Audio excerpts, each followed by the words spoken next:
Britishers were not more than mere traders when they came to India. By 1600, they didn't even set their foot in India.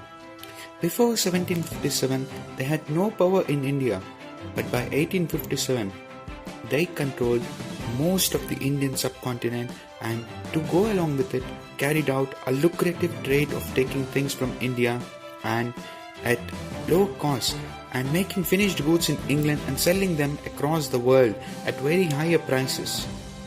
For this task of controlling Indian kingdoms and ruling major parts of the Indian subcontinent over them directly or indirectly was not just coincidence. In this video, we'll learn how the East India Company expanded its territory in the Indian subcontinent from being mere traders using certain policies.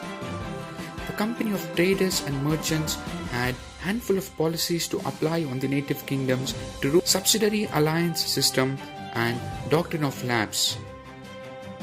These two systems proved really helpful to the British in expanding their territorial power in India. Subsidiary alliance system was an agreement between the native king and the East India Company. This system was introduced by Wellesley. According to this agreement, the native king will be protected against the attacks of the neighboring kingdoms by the East India Company army. The responsibility to protect the king and the kingdom 24/7 is of EICs. In return, the native king has to pay salaries to the East India Company army. He also should not wage a war or conclude a treaty of peace with any other native kingdom without the permission of East India Company.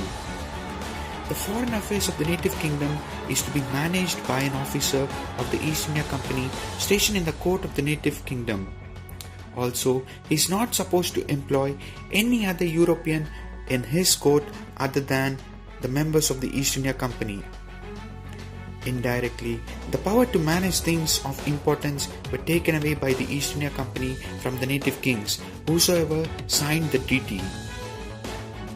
The king merely remained a puppet and only to pay salaries to the East India Company army.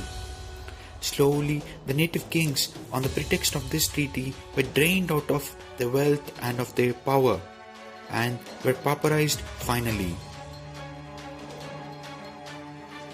Kings which joined this policy and were victims of British tactics of expansion, to name a few, were the Nizam of Hyderabad, Mysore Raja Tipu Sultan, Nawab of Awadh, and many Maratha states also fell prey for this. The other policy which proved lethal and fatal to the East India Company power in India was Doctrine of Lapse. In India, earlier, if any king did not have a natural male heir to the throne, he would generally adopt someone and coronate him as the prince, who would later become king of that state. This is the norm in the native kingdoms of India, but according to this policy, if a king did not have male heir, that kingdom after the death of the king would fall into the hands of the EIC administration, and the adopted son cannot be a prince and has the right to rule in future is nullified. This policy was used by Governor Generals from 1834, but Dalhousie popularized it by occupying kingdoms extensively during his term as Governor General.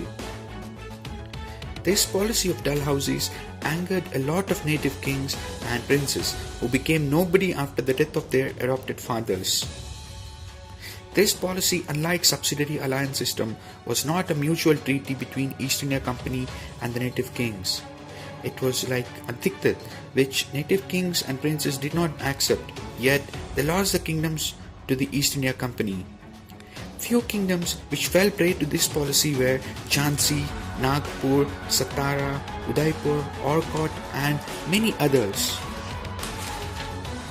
And in other kingdoms, they plotted against the kings with their army commanders or cousins for treason, in an agreement that these treasurers, loyal, ever so obedient to the royal Governor Generals of the East India Company, would be made as the Nawabs as a gift for their treason against the native kings. Also, in other kingdoms like that in the Punjab and Afghans, they did wage battles.